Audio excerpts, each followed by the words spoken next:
इस कथा के बिना अधूरा है सोमवार का व्रत।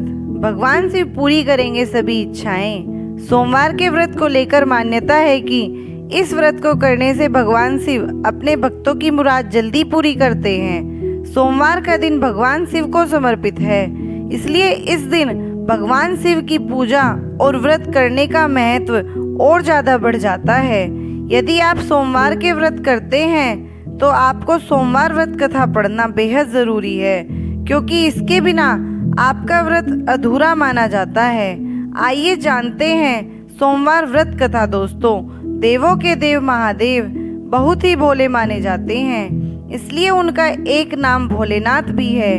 पौराणिक मान्यता के अनुसार भगवान शंकर को प्रसन्न करने के लिए किसी भी तरह के खास विशेष पूजन की आवश्यकता नहीं होती, क्योंकि कहा जाता है कि वह तो भोले हैं और भक्त की मन से ही की गई क्षणिक मात्र की भक्ति से ही वह प्रसन्न हो जाते हैं। अगर आप भी शिव की भक्ति और कृपा पाने के लिए सावन के सोमवार का व्रत करते हैं तो इस कथा से भोलेनाथ को प्रसन्न कर सकते हैं। दोस्तों, साहूकार को मिला संतान प्राप्ति का वरदान। एक बार किसी एक नगर में एक साहूकार रहता था। उसके घर में धन की कोई कमी नहीं थी, लेकिन कोई संतान न होने के कारण वह बहुत दुखी था। संतान प्राप्ति के लिए वह हर सोमवार को व्रत रखता था और पूरी श्रद्धा के साथ शिव मंदिर जाकर भगवान शिव और माता पार्वती की पूजा करता था। उसकी भक्ति देखकर एक दिन माँ पार्वती प्रसन्न होकर भगवान शिव से साहूकार की मनोकामना पूर्ण करने का निवेदन किया। पार्वती जी ने आग्रह पर भगवान शिव ने कहा कि हे पार्वती, इस संसार में हर प्राणी को उसके कर्मों का फल मिलता है और उसके भाग्य में जो हो उसे भोगना ही पड़ता है। लेकिन पार्वती जी ने साहूकार की भक्ति देखकर उसकी मनोकामना पूर्ण करने की इच्छा व्यक्त की। माता पार्वती के आग्रह पर शिवजी ने साहूकार को पुत्र प्राप्ति का वरदान तो दिया, लेकिन उन्होंने बताया कि यह बालक 12 वर्ष तक ही जीवित रहेगा। माता पार्वती और भगवान शिव की बातचीत को साहूकार सुन रहा था, इसलिए उसे ना तो इस बात की खुशी थी और ना ही दुख। वह पहले की भांति शिवजी की पूजा करता रहा। कुछ समय के बाद साहूकार की पत्नी ने एक पुत्र को जन्म दिया। जब वह बालक 11 वर्ष का हुआ तो उसे पढ़ने के लिए काशी भेज दिया गया। साहूकार ने पुत्र के मामा को बुलाकर उसे बहुत सारा धन देते हुए कहा कि तुम इस बालक को काशी विद्या प्राप्त के लिए ले जाओ। तुम लोग रास्ते में यज्ञ कराते जाना और ब्राह्मणों को भोजन दक्षिणा देते हुए जाना। दोनों मामा भांजे इसी तरह यज्ञ करते और ब्राह्मणों को दान दक्षिणा देते काशी नगरी निकल पड़े। इस दौरान रात में एक नगर पड़ा जहाँ नगर के राजा की कन्या का विवाह था, लेकिन जिस राजकुमार से उसका विवाह होने वाला था वह एक आंख से काना था। राजकुमार के पिता ने अपने पितर के काना होने की बात को छुपाने के लिए सोचा, क्यों न उसने साहूकार के पुत्र को दूल्हा बनाकर राजकुमारी से विवाह कर दूं। विवाह के बाद इसको धन देकर विदा कर दूंगा और राजकुमारी को अपने नगर ले जाऊंगा। लड़के को दूल्हे के वस्त्र पहनाकर राजकुमारी से विवाह करा दिया गया।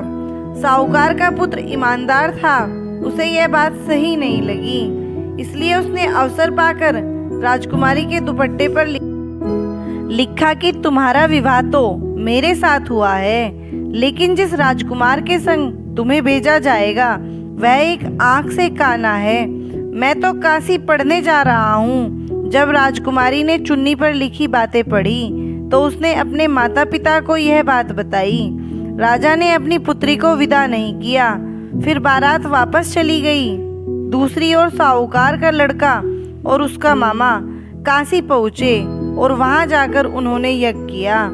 जिस दिन लड़का 12 साल का हुआ उस दिन भी यज्ञ का आयोजन था। लड़के ने अपने मामा से कहा कि मेरी तबीयत कुछ ठीक नहीं है मामा।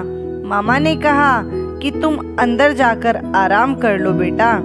शिवजी के वरदानुसार कुछ ही देर में उस बालक के प्राण निकल गए। मृत भांजे को देख उसके मामा ने विलाप करना शुरू कर दिया। संयोगवश उसी समय शिवजी और माता पार्वती उधर से जा रहे थे। पार्वती माता ने भोलेनाथ से कहा, स्वामी मुझे इसके रोने के स्वर सहन नहीं हो रहे, आप इस व्यक्ति के कष्ट को अवश्य दूर करें। जब शिवजी मृत बालक के समीप गए तो वह बोले कि यह उसी साहूकार का पुत्र है जिसे मैंने 12 वर्ष की आयु का वरदान दिया था।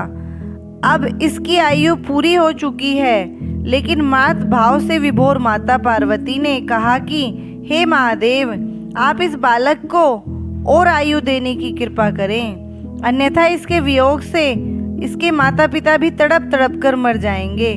माता पार्वती के पुनः आग्रह पर भगवान शिव ने उस लड़के को जीवित होने का वरदान दिया। शिवजी की कृपा से वह लड़का जीवित हो गया। शिक्षा पूरी करके लड़का मामा के साथ अपने नगर की ओर वापस चल दिया। दोनों चलते हुए उसी नगर में पहुँचे जहाँ उसका विवाह हुआ था। उस नगर में भी उन्होंने यज्ञ का आयोजन किया। उस लड़के के ससुर ने उसे पहचान लिया और महल में जाकर उसकी खातिरदारी की और अपनी पुत्री को विदा किया। उधर साहूकार और उसकी पत्नी भूखे प्यासे रहकर बेटे की प्रतीक्षा कर रहे थे। उन्होंने प्रण कर रखा था कि यदि उन्हें अपने बेटे की मृत्यु का समाचार मिला तो वह भी प्राण त्याग देंगे, परंतु अपने बेटे के जीवित होने का समाचार पाकर वह बेहद प्रसन्न हुए। उसी रात भगवान शिव ने साहूकार के स्वप्न में आकर कहा, हे श्रेष्ठी, मैंने तेरे सोमवार के व्रत करने और व्रत कथा सुनने से प्रसन्न होकर तेरे पुत्र को लंबी आयु प्रदान की है। इसी प्रकार जो कोई सोमवार व्रत करता है या कथा सुनता है और पढ़ता है उसके सभी दुख दूर होते हैं और सभी मनोकामनाएं पूर्ण होती हैं। दोस्तों, धन्यवाद।